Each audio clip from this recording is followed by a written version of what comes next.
Ça entretient le mystère. Que s'est-il précisément passé dans cette maison de Nantes où des restes de corps humains ont été découverts au domicile de cette famille? Et ça donne un peu froid dans le dos. Xavier Dupont de Ligonnès. Xavier Dupont de Ligonnès. L'absent devient le suspect. Xavier Dupont de Ligonnès est-il vivant? C'est incroyable, ce génie du mal et de la fuite. C'est la dernière image que l'on ait de Xavier Dupont de Ligonnès. Vous pouvez toujours me filmer, ça vous amènera à rien. Où est-il? En cavale à l'étranger, caché dans un endroit reculé ou mort, suicidé? En tout cas, on ne l'a pas retrouvé. 20 avril 2011, il y a 15 ans. Un JT régional consacre une brève de quelques secondes à une famille disparue à Nantes. Les parents, Agnès et Xavier, âgés d'une cinquantaine d'années, et leurs 4 enfants de 14, 17, 19 et 20 ans, ne donnent plus de nouvelles depuis une semaine maintenant. Les volets de leur maison située boulevard Schumann à Nantes sont clos. Qu'est-il arrivé à Xavier Dupont de Ligonnès, sa femme Agnès et leurs 4 enfants, Arthur, Thomas, Anne et Benoît? La journaliste Anne-Sophie Martin a enquêté sur cette affaire. Aujourd'hui, pour l'INA, elle revient sur ce fait divers médiatique hors norme. Il y a ce déclencheur médiatique, une famille disparaît. Si vous voulez, il y a un effet d'annonce important. C'est une famille, toute une famille. Donc là, les volets fermés, c'est très surprenant. Les enquêteurs ne s'orientent pas de façon privilégiée vers une piste criminelle, car aucune trace de violence ou aucune trace suspecte n'a été détectée dans la maison du couple.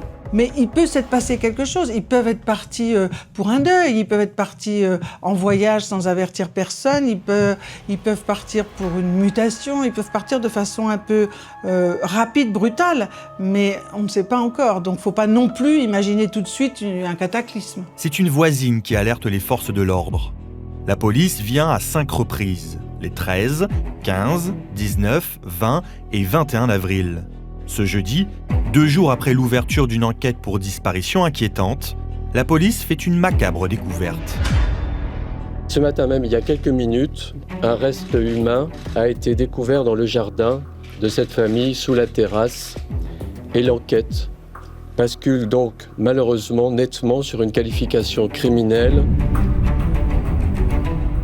Il y a une policière qui, dans le jardin, s'étonne de voir une gamelle qui est coincée entre le matelas des chiens, il y avait 2 gros chiens, et le sol. Et elle se dit, c'est bizarre, un chien, il ne va pas manger dans une écuelle coincée. Donc elle soulève en fait ces matelas. Et là, à ce moment-là, avec ses collègues, ils aperçoivent du ciment qui est frais. Et donc là, ils grattent, et là, à gauche de la porte, ils font apparaître assez rapidement un mollet, un pied et un mollet. À la nuit tombée, les policiers en ont fini avec leur travail macabre. En quelques heures, ils ont exhumé 5 corps dans une fosse située sous la terrasse de la maison du 55 boulevard Schumann à Nantes. Sous la terrasse, les corps d'Agnès et de ses 4 enfants. Ils sont enterrés chacun avec un objet de culte, un petit crucifix, une petite madone. Comme c'était une famille très catholique, on peut imaginer presque que c'est comme si celui qui enterre les gens-là serait un prêtre. Et cette découverte-là va donner le point de départ de l'enquête et va rendre le père de famille suspect, puisque, en fait, il n'y a que lui qui manque. Selon les enquêteurs, le père de famille aurait tué sa femme et 3 de ses enfants dans la nuit du 3 au 4 avril avec une carabine. Le soir même, à 22h37, avant de les assassiner, il laisse un message sur le répondeur de sa sœur Christine. On était à Pinoche en famille et au restaurant ensuite dimanche soir et on rentre juste. Le message du dimanche soir, il est lunaire. Pourquoi? Parce que c'est coucou, on rentre du resto, on s'est fait un petit cinoche. Je vais coucher les enfants. Bon, là, on tilte un peu, parce qu'on se dit quand même, on dit pas ça d'ado et de post-ado, voire de jeune adulte, quoi. C'est un peu bizarre. Mais lui, il est comme ça, c'est le pater familias, alors tout le monde est, voilà, c'est détendu. Voilà, ben je t'embrasse. Si c'est pas trop tard, tu me redis, tu envoies un petit SMS avec ton... Mais ces détails, en fait, ils sont convaincants pour ceux qui en sont destinataires. Et c'est là où la dimension, si vous voulez, de manipulation et de mise en scène et d'orchestration, de préparation, d'intelligence du passage à l'acte, elle est patente. Et ça donne plutôt un peu froid dans le dos, en fait, sur le personnage. Anne-Sophie Martin a écrit un livre sur l'affaire, Le Disparu. Dedans, Elle revient sur cette soirée du 3 avril et détaille les derniers instants de la famille. 22h45, Anne se déconnecte de Facebook. 23h08, Arthur envoie un SMS à une amie. Minuit 12, Agnès écrit un texto à son époux Xavier. 3h30, l'appareil d'assistance respiratoire d'Agnès, qui fait de l'apnée du sommeil, se coupe subitement. Et puis, l'appareil d'apnée du sommeil qu'utilise Agnès Dupont de Ligonnès marquerait la fin de son souffle, la fin de sa respiration, donc sa mort. On peut désormais parler d'une exécution méthodique d'Agnès Dupont de Ligonnès et de ses 4 enfants. Ils ont été tués selon toute vraisemblance pendant leur sommeil et au moyen d'une arme à feu, vraisemblablement une arme de calibre 22 long rifle. Le procureur Xavier Droncin dit ce sont des exécutions, c'est-à-dire que c'est des balles tirées dans la tempe, avec donc un tueur qui est très méthodique. Xavier Dupont de Ligonnès aurait tué son 4e enfant Thomas dans la soirée du 5 avril, avant d'enterrer sa famille sous leur terrasse.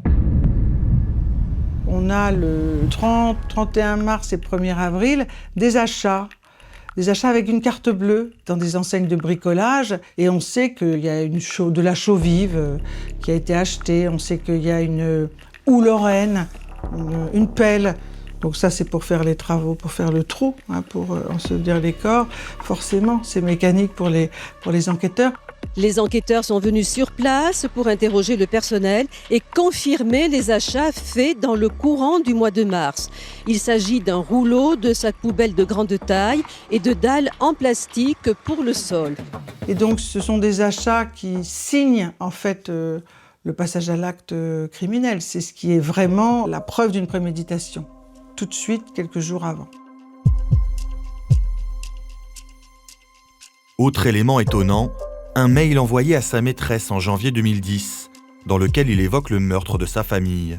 À l'époque, Xavier Dupont de Ligonnès est endetté. Je suis ruiné, dans le fond du trou, comme je n'ai jamais été.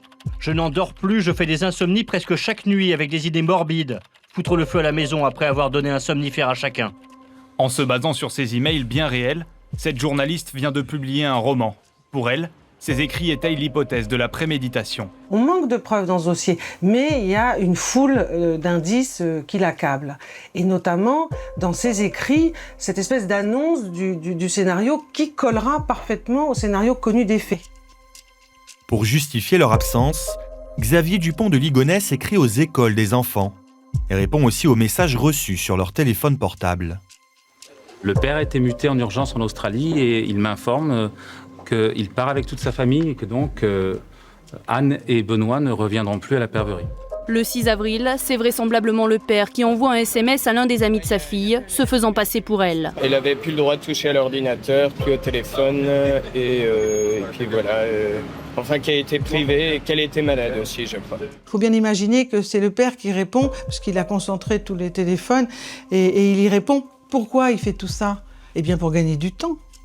Autre élément troublant, une lettre diffusée par la presse le 5 mai est signée Xavier Dupont de Ligonnès. Elle a été écrite le 8 avril 2011, donc après les meurtres. Il annonce un départ précipité de la famille pour les États-Unis, car selon lui, c'est un agent infiltré. Voici quelques passages. Lorsque nous avons créé notre société à Miami en 2003, nous avons été mis en contact avec la DEA, sorte de brigade des sup américaines qui cherchait un Français pouvant être infiltré dans le milieu des discothèques françaises pour collecter des informations sur les réseaux de trafic de drogue et de blanchiment d'argent sans attirer l'attention. Je suis devenu un témoin essentiel dans un futur procès impliquant des hauts responsables du trafic de drogue international. Ma réaction quand je vois cette lettre du 8 avril à une douzaine de proches, c'est n'importe quoi. Nous sommes donc pris en charge par le gouvernement américain et transférés aux États-Unis sous une nouvelle identité qui doit bien évidemment rester secrète. Cette lettre, il y a un truc qui est frappant, c'est l'espèce de ton enjoué, alors que c'est quand même très très grave. Il y a un décalage, il y a une espèce de truc qui n'est pas sérieux et qui va évidemment heurter les lecteurs. Il laisse aussi des consignes à ses proches, dont un certain Cédric. Et un passage est particulièrement glaçant. Inutile de s'occuper du portique et de la pirogue qui resteront là, ni des gravats et autres bazars entassés sous la terrasse, au fond du jardin et dans la cave. C'était là quand nous sommes arrivés ici. On retrouve l'aspect circulé, il n'y a rien à voir. Je suis le seul maître des horloges et de la vérité. C'est vrai qu'il y avait les affaires des chiens, c'est vrai qu'il y avait tout ça, mais c'est vrai que les corps étaient dessous. C'est fou d'avoir écrit ça. Peu à peu, les enquêteurs retracent le parcours de Xavier Dupont de Ligonnès. 11 jours avant la découverte des corps, le 10 avril 2011, le suspect quitte Nantes, passe par Blagnac, Le Pontet, puis s'arrête à Roquebrune-sur-Argence, dans le Var, le 14 avril. Il sait que dans les hôtels, dans les distributeurs de billets, partout, il y a des caméras. Il sait qu'il va être filmé quand il fait ce retrait d'argent d'une toute petite somme, 30 €. Et donc, c'est une façon de dire, vous pouvez toujours me filmer, ça vous amènera à rien. Et de fait, si vous voulez, on n'a que ça comme image. On n'a pas la suivante. On reste autant d'années après avec cette dernière image qui est complètement futile en fait. Alors, où est passé Xavier Dupont de Ligonnès ? Depuis 2011, plus de 1750 signalements ont été faits partout dans le monde. À chaque fois, de fausses pistes, comme en 2015, à Bagnols-en-Forêt, près du lieu où il a disparu. C'est au pied de ce rocher, sur la commune de Bagnols-en-Forêt, que les ossements humains ont été découverts hier après-midi par un promeneur. Ou en 2018, quand Xavier Dupont de Ligonnès est confondu avec une autre personne. 2 heures de vérification et la nouvelle tombe. Le monastère varois abrite bien un moine qui ressemble au fugitif, mais ce n'est pas lui. L'histoire du monastère, moi je n'y ai pas cru tout de suite. Pourquoi ? Parce que c'est pas lui du tout, faut pas le prendre pour un crétin en fait. Il va pas aller à 2 km de là où il a disparu. Ça serait complètement débile. Ça c'est un problème. Bon, en même temps, on pourrait imaginer que si c'est du jeu, eh ben, le plus près, personne ne va venir chercher. Alors pourquoi pas ? Mais le coup du monastère, c'est parce qu'il y avait cette espèce de côté assez religieux dans la famille qui collait avec le monastère. Parmi les 1750 signalements, un a particulièrement marqué les esprits. Nous sommes le 11 octobre 2019. Il est 20h42 et le journal Le Parisien lance un scoop. Xavier Dupont de Ligonnès a été arrêté et le quotidien en fait sa une. L'agence France Presse confirme l'information et la nouvelle se répand dans les rédactions. C'est donc la fin de l'une des plus mystérieuses énigmes criminelles de ces dernières décennies. Xavier Dupont de Ligonnès a été arrêté en Écosse, à Glasgow. Je suis dans ma cuisine, j'attends des gens pour dîner. Et là, j'ai 450 coups de téléphone. Et donc, je pars évidemment pour aller de plateau en plateau dans la soirée. Si vous voulez, je comprends quand même assez bien l'emballement, compte tenu effectivement des attentes, puisque la tuerie de Nantes est un des faits divers majeurs de la décennie, qu'il y avait beaucoup de victimes, hein, c'est un quintuple assassinat, donc il y a vraiment une attente de vérité et d'explication sur cette histoire, il y a une énorme émotion. L'emballement médiatique est le même du côté de la presse régionale. Fin de cavale. Dupont de Ligonnès, la fin d'une incroyable cavale. Dupont de Ligonnès, arrêté. La fin de 8 ans de cavale. Arrêté. Finalement, après vérification, l'homme arrêté en Écosse s'avère être un retraité du nom de Guy Joao. Là, pour le coup, c'est un film comique, là, ça devient un film comique. La fausse piste Dupont de Ligonnès s'est arrêtée ici, dans cette maison des Yvelines. L'adresse d'un retraité sans histoire, interpellé hier en Écosse, parce que la police le soupçonnait d'être le père de famille recherché partout depuis le meurtre de sa femme et de ses enfants, il y a 8 ans. Pourquoi les journalistes y ont cru ? Parce qu'il y a eu 2-3 sources, 4 sources à la direction de la police qui a confirmé. Elles ont confirmé, mais en fait, ils confirmaient une source qui donnait une info. Et c'est un peu le piège. Vous appelez 3 contacts, ils vous disent la même chose, mais il y en a qu'un qui a sorti le tuyau. Donc en fait, on répète, on recopie, on redit. En 2020, l'affaire continue de captiver les médias avec une enquête de 77 pages sortie au cœur de l'été et qualifiée de phénomène éditorial. C'est un gros coup, le numéro 136 du magazine Society qui consacre un récit à l'affaire Xavier Dupont de Ligonnès s'est vendu en un temps record à Nantes comme ailleurs. Pour moi, c'est un coup marketing, c'est pas de la presse, c'est pas de l'enquête, c'est pas de l'info, c'est un coup marketing, voilà. Nous sommes en rupture, il est question de nous réapprovisionner prochainement parce que ça marchait très bien et les gens sont en questionnement sur cette affaire Dupont de Ligonnès.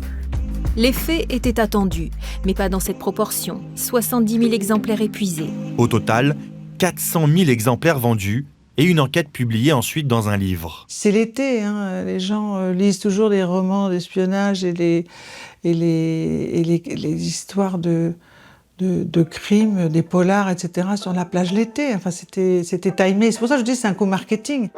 Aujourd'hui, 15 ans après le début de l'affaire, Xavier Dupont de Ligonnès est toujours introuvable. Que lui est-il arrivé ? Anne-Sophie Martin penche pour une hypothèse.